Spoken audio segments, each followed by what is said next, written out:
Hi guys, welcome to the channel.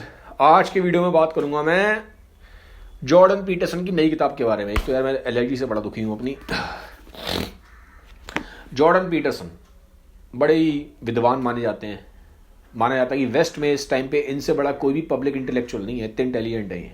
ठीक है, अब इनकी लेटेस्ट किताब आई है। किताब में खरीद के लाया, बर्बाद कर दिए यार पैसे। सच बोल रहा हूँ, बर्बाद कर दिए। 720 रुपये किताब पड़ी है मुझे। इससे बढ़िया तो मैं डोसा खा लेता, गोलगप्पे खा लेता, आइसक्रीम खा लेता यार। आइसक्रीम तो खैर नहीं खा पाता, अभी नाक मेरी चोक्ड है। बिरयानी खा लेता, बढ़िया चीज़ खाता यार।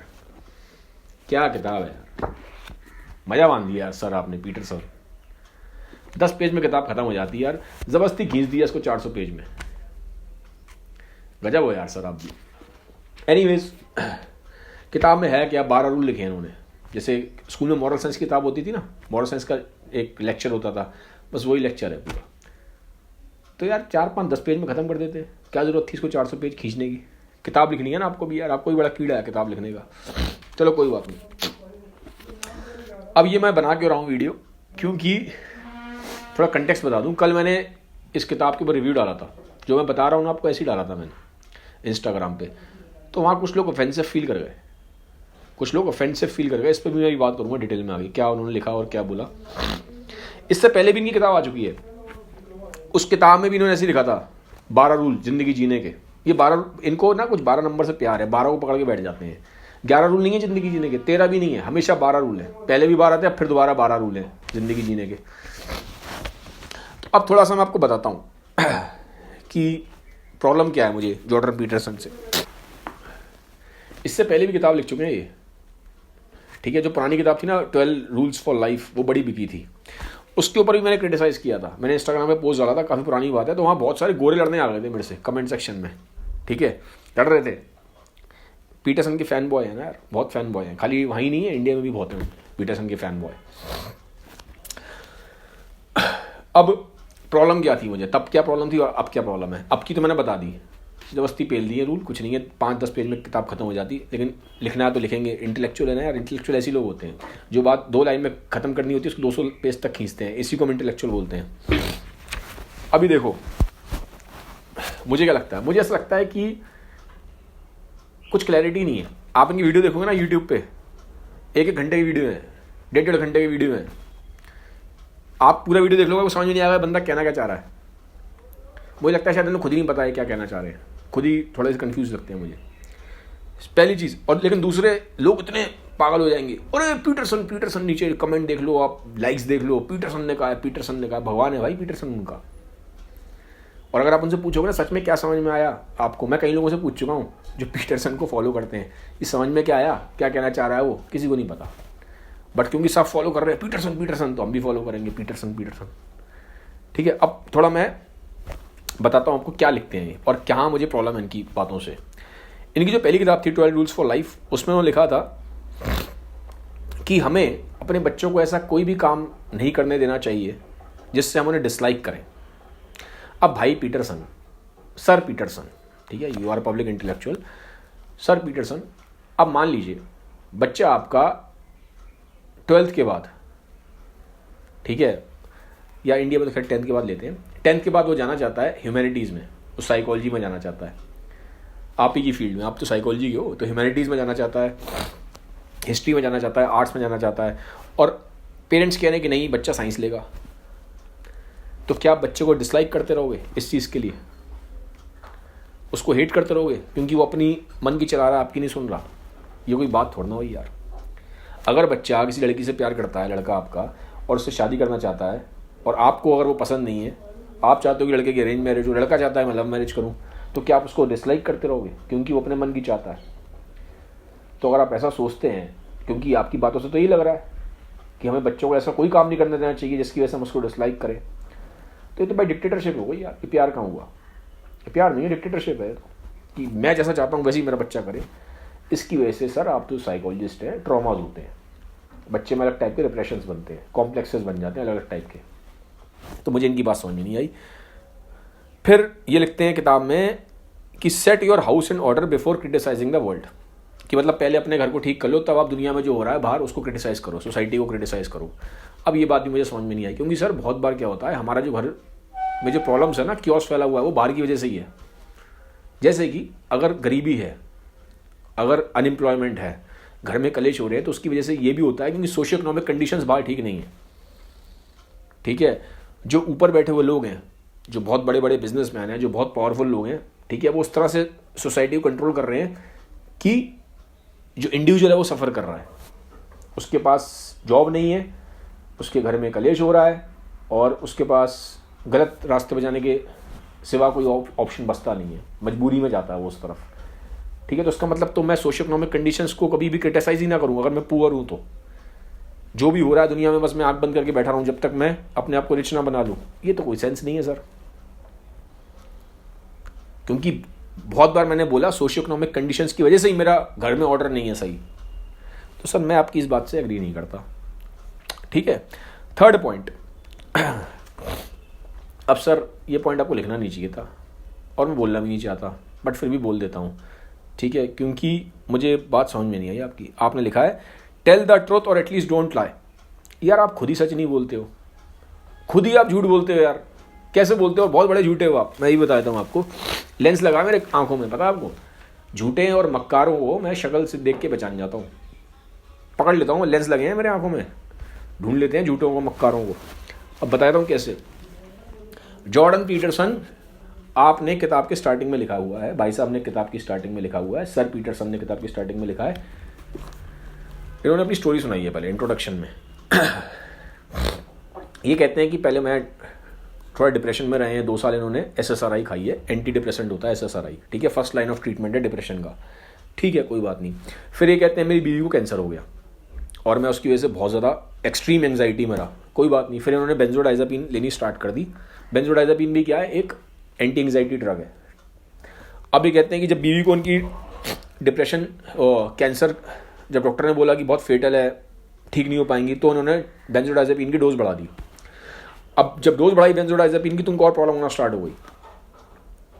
और फिर जब इन्होंने बोला कि इनकी वाइफ ठीक हो गई, उसके बाद जब इन्होंने बेंजोडाइजापीन छोड़ने की कोशिश करी तो उनको विड्रॉल सिम्टम्स होने लगे। इनको ट्रेमर्स आने स्टार्ट हुए, नींद नहीं आ रही थी, पागल से हो गए।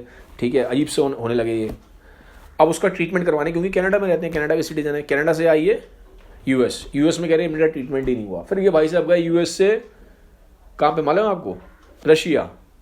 मतलब यूएस में जिस चीज़ का मेडिकल ट्रीटमेंट नहीं है, one of the finest medical treatment US में है, वहाँ नहीं हुआ तो रशिया चले गए।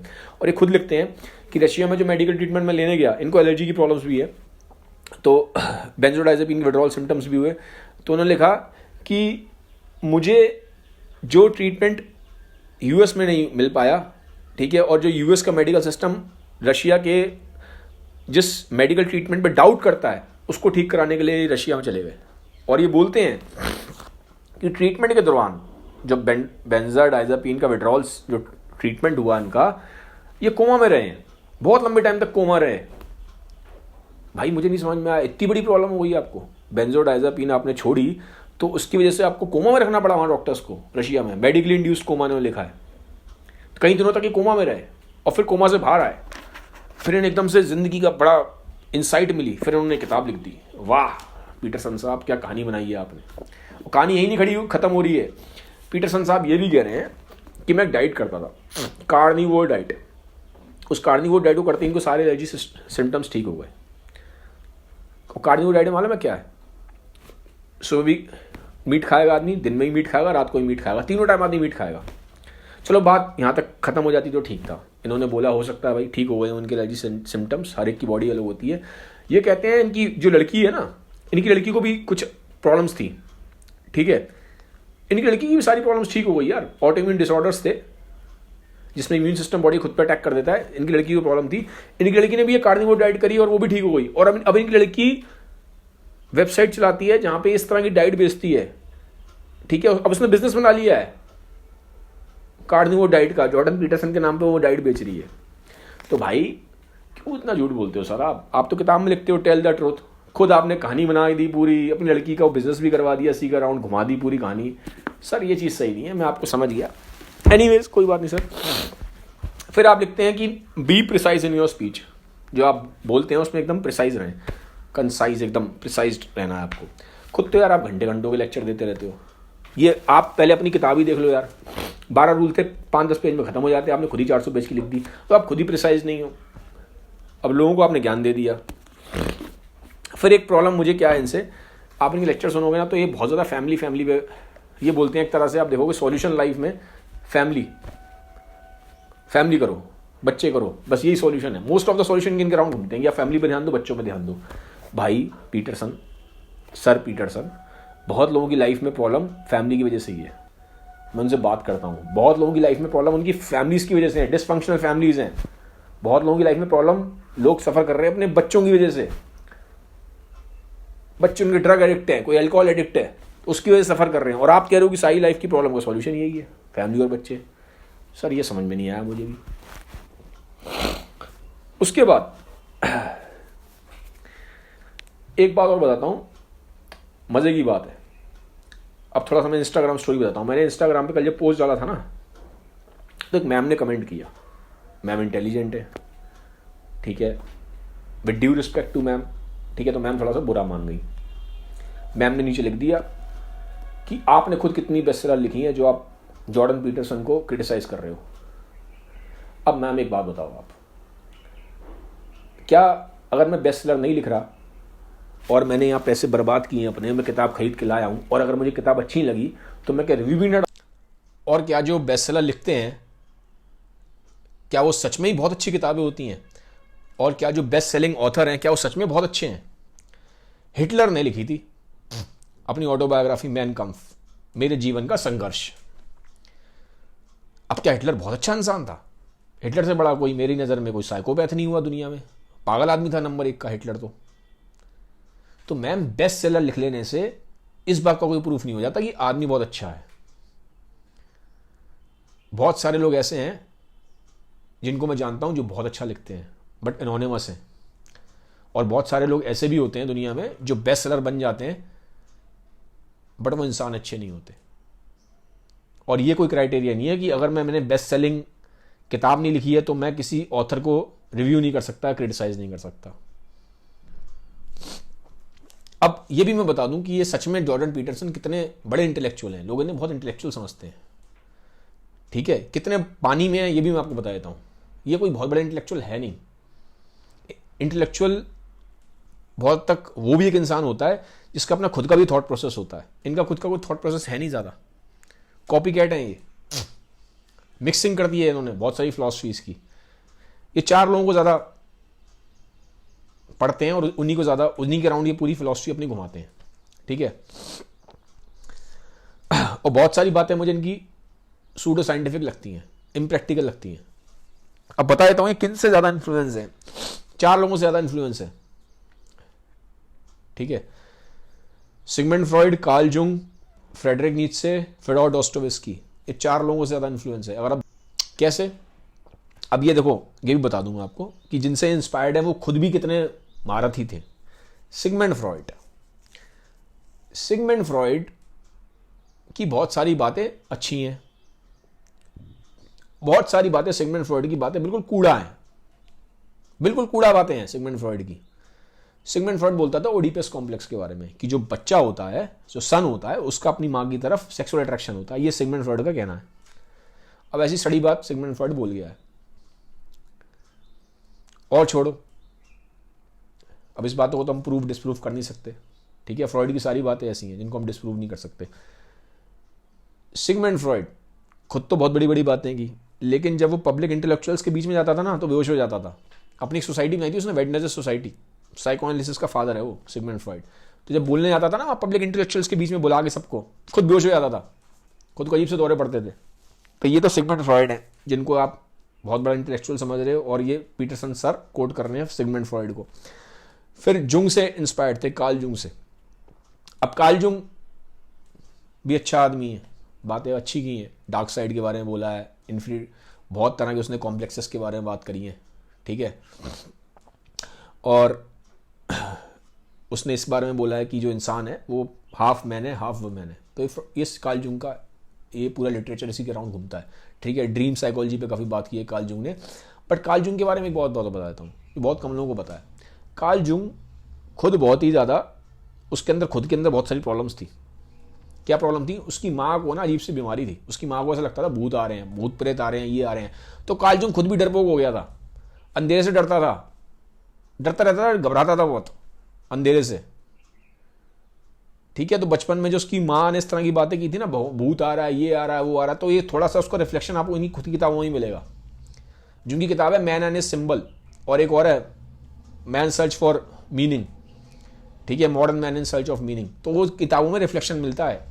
ये जो बचपन के इनके डर हैं, खुद बहुत डरे हुए थे, खुद भी भूतों में इस तरह की बात में बिलीव करते थे कार्ल जंग। मम्मी को भी इनकी ऐसी बीमारियां थी कार्ल जंग के।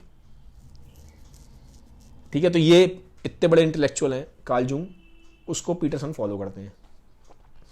फिर हैं तीसरे नीत्शे, फ्रेडरिक नीत्शे को पीटरसन कोट करते हैं। नीत्शे के बारे में बताता हूँ आपको। नीत्शे को लेके बहुत लोग फैन हैं आज की डेट में, इंडिया में भी कई लोग पढ़ते हैं नीत्शे को, मेरे से भी कई लोगों ने कमेंट में पूछा है। देखो, पढ़ने में कोई प्रॉब्लम नहीं है, मैं फ्रॉइड को एडमायर करता हूँ, मैं जंग को एडमायर करता हूँ, नीत्शे को भी करता हूँ, डोस्टोवस्की को भी करता हूँ, जिनको पीटरसन कोट करते हैं। बट ये भगवान नहीं है यार, ये हमारी तरह इंसान है, इनके अंदर बहुत सारी कमियां हैं। हम इन्हें भगवान बना देते हैं, इसको यहाँ बिठा देते हैं इनको 7वें आसमान पे। भगवान नहीं है आपकी तरह, ये लोग भी, इनकी भी कमियां हैं बहुत सारी। नीत्शे मालूम है आपको, इतनी बड़ी बड़ी बातें करता था, सुपरमैन, ये मैन, वो मैन, खुद पागल होकर मर गया था। और पागल भी कैसे हुआ था ये भी सुन लो।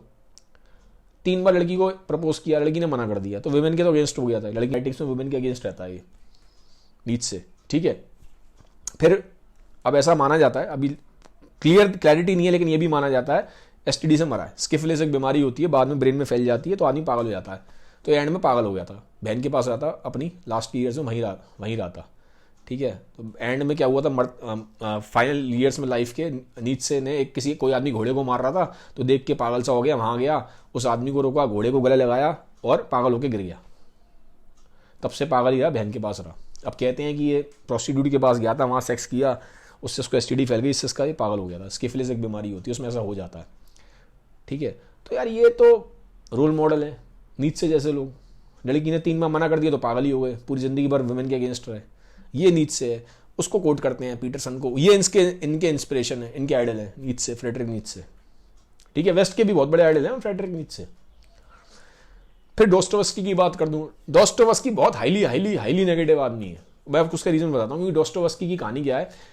आदमी जो लिखता है ना, उसके पीछे कहानी भी होती है। फिडोर डोस्टोवस्की रशिया में थे, उस टाइम पे काफ़ी जार टाइप की सत्ता थी, उनको बंदी बना लिया गया था। सुबह सुबह के टाइम पे डोस्टोवस्की को मारने का ऑर्डर था, तो यहाँ पे ऐसे गन पॉइंट पे रखी गई थी पिस्टल, समझ लो, डोस्टोवस्की के। तो डोस्टोवस्की मरने ही वाले थे, गोली मारने वाला था जो सामने बंदा खड़ा था, लेकिन एकदम से फिर वहाँ पे ऑर्डर आ गया कि डोस्टोवस्की को छोड़ दो। तो डोस्टोवस्की की उस क्रिटिकल मूवमेंट पे जो हुआ, जो ऐसी हवा खराब हुई उनकी, ऑब्वियसली सामने मौत होती है, आदमी, हर बंदे की हवा खराब हो जाती है, बातें करना आसान है, मेरी भी हवा खराब हो जाएगी।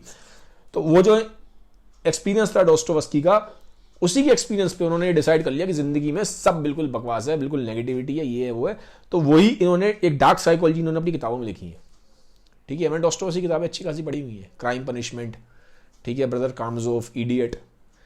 तो डोस्टोवस्की की अगर आप किताबें पढ़ोगे, उसकी सबसे अच्छी किताब मैं बोलूँगा नोट्स फ्रॉम अंडरग्राउंड है, जो पहली किताब थी डोस्टोवस्की की, वहीं से एग्जिस्टेंशियलिज्म की एक तरह से स्टार्टिंग है। तो डोस्टोवस्की को पढ़ोगे तो बहुत ही हाईली एक नेगेटिव उसने लाइफ दिखाई है लोगों जिंदगी के बारे में। बट वो वहां से इंस्पायर्ड हो गया भाई, उसका लाइफ में एक इवेंट हो गया तो उसने पूरी लाइफ की टर्निंग ही वहां घुमा दी। तो अब डोस्टोवस्की से बहुत ज़्यादा इंस्पायर्ड है। ये कहते हैं कि साइकोलॉजी समझनी है पीटरसन तो डोस्टोवस्की को पढ़ो, ऐसा नहीं है यार, वो बहुत छोटी सी साइकोलॉजी का पार्ट है डोस्टोवस्की।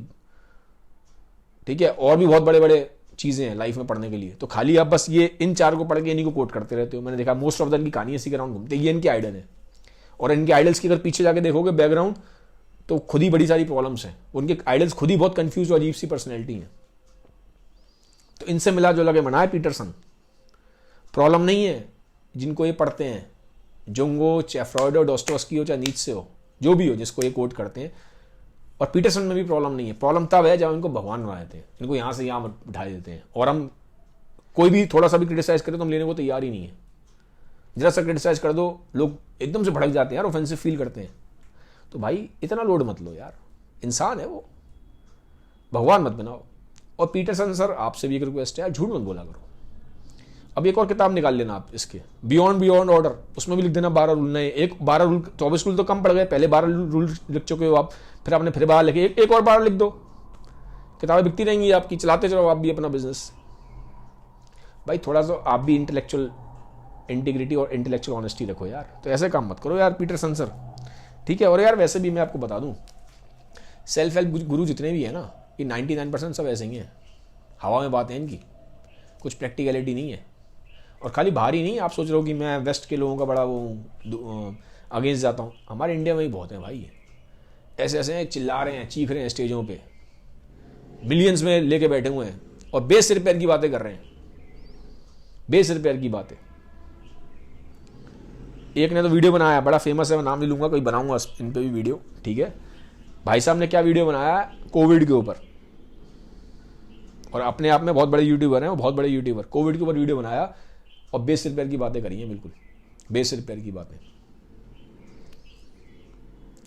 एक और हैं दूसरे, वो भी बड़े यूट्यूबर हैं, किताब भी लिख चुके हैं वो तो, ठीक है। तो उन्होंने लिखा है डिप्रेशन के ऊपर, डिप्रेशन में वीडियो बनाया था उन्होंने डिप्रेशन के ऊपर। भाई कोविड के ऊपर बोला एक ने डिप्रेशन के ऊपर वीडियो बना दिया। आपको बायोलॉजी की समझ है कुछ? थोड़ी 9-10 की बायोलॉजी ढंग से पढ़ो, वायरस क्या होता है, बेसिक बायोलॉजी तो पढ़ लो पहले, सेल क्या होता है, न्यूरॉन क्या होता है, न्यूरोट्रांसमीटर्स क्या होते हैं, पता है आपको क्या होता है, एक्सॉन क्या है, डेंड्राइट क्या है, माइलिन शीथ क्या होती है, कुछ मालूम है आपको? हवा में बातें कर दी बस आपने ऐसी, कोविड के बारे में ऐसी बोल दिया, वायरस पता नहीं है आपको, वायरस का स्ट्रक्चर पता नहीं है आपको। दूसरे ने डिप्रेशन के बारे में बोल दिया, बस हवा में बात है यार। भाई ऐसे बातें मत करो, जहां आपका एक्सपर्टीज का एरिया उसी के बारे में बात किया करो, या करा करो तो बोल दिया करो कि मेरा सिर्फ पर्सनल ओपिनियन है, ये मैं एक्सपर्ट नहीं हूँ, ये भी बोला करो, एक डिस्क्लेमर भी लगाया करो। अपने आप को ये मत दिखाओ कि सारे ज्ञानी आप ही हो हर चीज़ में, ठीक है, क्योंकि लोग आपको मानते हैं, लाखों करोड़ों लोग फॉलो करते हैं, और आपकी बेवकूफ़ी भरी बातों के चक्कर में वो आपको भगवान मसीहा मानते हैं और गलत रास्ते पर चले जाते हैं। तो यू आर रिस्पॉन्सिबल कि आप बेवकूफ़ी भरी बातें करके लोगों को इधर उधर भटका देते हो, ठीक है। तो थोड़ा अपने अंदर इंटेलेक्चुअल ऑनेस्टी रखो। अच्छी बात है यार, हर बंदा फेमस होना चाहता है, मैं भी तो फेमस होने के लिए आया हूँ, ठीक है। कोई मैं चैरिटी तो करने नहीं आया, मैं भी चाहता हूँ मेरा सब्सक्राइबर बढ़े, मेरे भी ऐड चले, मुझे भी तो पैसा कमाना है भाई। मैं तो सीधी सीधी बात बोलता हूँ आपको, साफ साफ सी बात है, फेम कमाना है, पैसा कमाना है, इसलिए मैं यूट्यूब पे आया हूँ। अब आप तो ऐसा बोलते नहीं हो, आप तो कहते मैं दुनिया का भला करने आया हूँ और मैं ये करने आया हूँ, मेरे अंदर से आवाज़ आ रही है, सोशल सर्विस करनी है। झूठ बोलना बंद करो यार, ड्रामेबाजी मत किया करो, ठीक है। कर भी रहे हो ड्रामेबाजी तो कम से कम उन टॉपिक्स पे मत बोलो जिसके बारे में आपको नॉलेज नहीं है। एक एक्सपर्ट को बुलाओ, उनसे बात किया करो, या अगर बोलते हो तो थोड़ा पहले पढ़ तो लिया करो, थोड़ी बेसिक्स तो पढ़ लिया करो, तब बोला करो। कुछ भी बोल दिया आपने, चलो ठीक है यार, बहुत हो गया, ज़्यादा रेंट वीडियो काइंड ऑफ बन गया ये, ठीक है। तो भाई पैसा बर्बाद मत करना पीटरसन के लिए। तो भाई बंदे ने किताब तो लिखी है, किताब लिखी तो मेहनत लगी है थोड़ी बहुत, तो इसलिए मैंने आप 1 पॉइंट दे दिया भाई पीटरसन को आउट ऑफ 10, ठीक है। तो गाइस ये था वीडियो अगर यार अच्छे लगे हैं तो उसको यार लाइक करा करो यार, कमेंट भी किया करो, ठीक है। और अगर मेरा चैनल पसंद नहीं है तो यार इसको आज ही अपन सब्सक्राइब करो, टाइम मत खराब करो। पर अगर आप सोच रहे हो कि मैं बहुत अच्छी अच्छी बातें करूँगा, हमेशा पॉजिटिव बातें करूँगा, बटरिंग करूँगा, चीनी चुपड़ी बातें करूँगा, तो यार भाई ये मेरी पर्सनैलिटी नहीं है, स्ट्रेट फॉरवर्ड बंदा हूँ, सीधी बात करता हूँ मैं, ठीक है। अच्छा लगे तो सब्सक्राइब करो यार, नहीं लगे तो कोई बात नहीं यार, अनसब्सक्राइब कर दो। बहुत है दुनिया में अच्छे अच्छे वीडियोस बनाने वाले, उनको फॉलो करो, आप क्यों टाइम खराब कर रहे हो। तो आज ये था video, have a nice day, bye bye, take care.